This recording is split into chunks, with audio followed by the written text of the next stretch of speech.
প্রিয় সাংবাদিক বন্ধুগণ, জনাব নুরুল হক নূরের আজকে রিলিজ নেওয়ার কথা ছিল।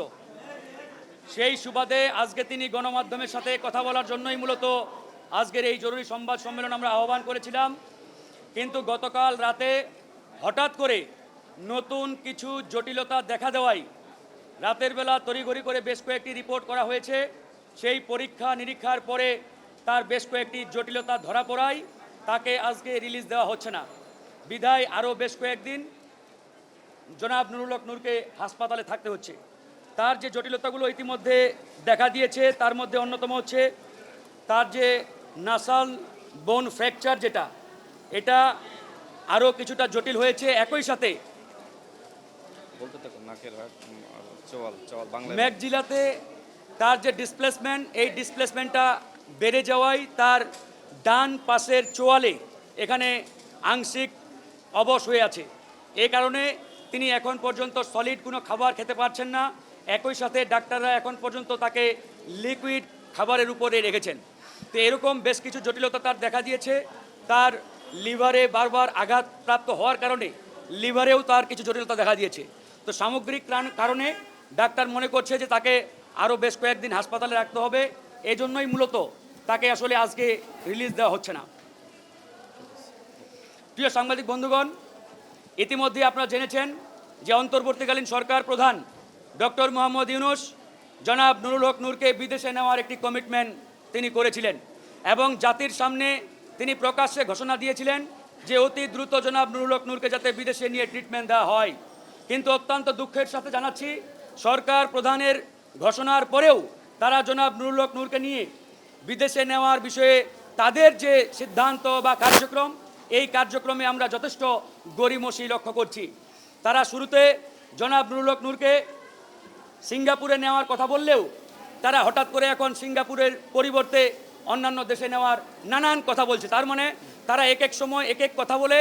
আমরা মনে করছি যে সরকারের যে সদিচ্ছা, এই সদিচ্ছায় যথেষ্ট ঘাটতি রয়েছে। তো সরকারের এরকম দ্বিচারিতা, এক প্রকারের প্রতারণামূলক কর্মকাণ্ডের কারণে গণ অধিকার পরিষদ সিদ্ধান্ত নিয়েছে সরকারের এই যে বিদেশে নিয়ে জনাব নুরুল হক নূরকে চিকিৎসা দেওয়ার যে অঙ্গীকার বা ঘোষণা, এটাকে আমরা দলীয়ভাবে প্রত্যাখ্যান করছি। জনাব নুরুল হক নূরকে যদি বিদেশে নেওয়া লাগেই বা নিতেই হয়, তাহলে তাকে আমরা দলীয় এবং পারিবারিকভাবে বিদেশে নিয়ে ট্রিটমেন্ট করাবো।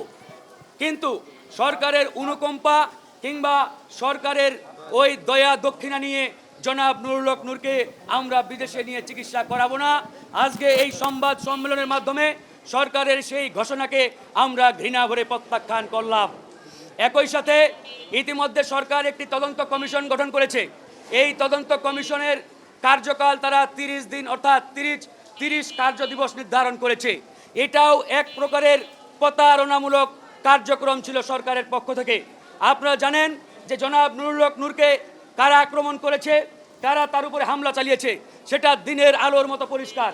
গণমাধ্যমের ভিডিও লাইভে আসছে, সেখানে কতিপয় সেনা সদস্য এবং পুলিশ বাহিনীর সদস্যরা প্রকাশ্যে মিডিয়ার সামনে জনাব নুরুল হক নূরকে রক্তাক্ত করেছে। এরকম ভিডিও ফুটেজ প্রমাণ থাকা সত্ত্বেও সরকার যখন তদন্ত কমিশন করে 30 কার্য দিবস সেই কমিশনের মেয়াদ দেয়, তার মানে বুঝতে হবে সরকার এই ঘটনার বিচার সঠিকভাবে কতটুকু করতে আগ্রহী বা সদিচ্ছা রয়েছে, এটাও কিন্তু অনেকটা আমরা সন্দেহের চোখে দেখছি।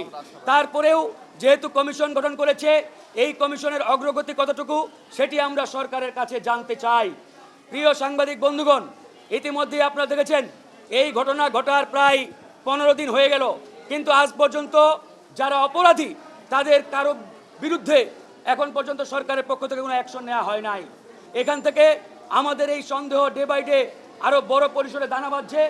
আমরা আজকের এই সংবাদ সম্মেলন থেকে স্পষ্টভাবে ঘোষণা দিচ্ছি, আগামী 48 ঘন্টার মধ্যে সরকার যদি সেই অপরাধীদের বিরুদ্ধে দৃশ্যমান কোনো অ্যাকশন না নেয়, তাহলে 48 ঘন্টার পরে আমরা আবারও রাজপথে কঠোর কর্মসূচির দিকে আমরা ধাবিত হব।